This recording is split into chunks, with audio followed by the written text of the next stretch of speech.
इस वेले की सब तो वड्डी खबर आ रही है कांग्रेस हाईकमान तो, जिथे के वड्डी मीटिंग तो बाद पंजाब के मुख्यमंत्री वजों चरणजीत सिंह चन्नी चुन लिया गया।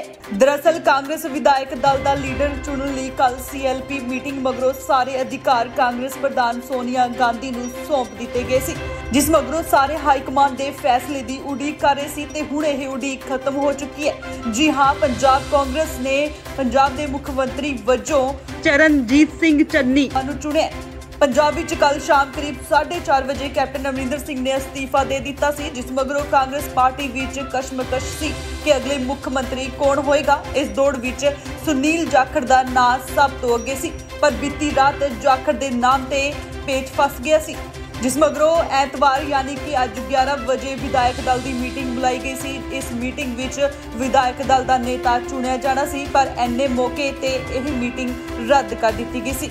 दस दे कि सीनियर कांग्रेसी लीडर अंबिका सोनी नूं पंजाब का मुख्यमंत्री बनने की पेशकश की गई सी, पर उन्होंने हाईकमान का यह ऑफर ठुकरा दिता। मीडिया रिपोर्टां बारे अंबिका सोनी ने पुष्टि करदे कहा कि उन्होंने पंजाब की मुख्यमंत्री बनने तो इनकार कर दिता है, क्योंकि सिख बहुगिणती वाले सूबे का मुख्यमंत्री नूं सिख होना चाहिए।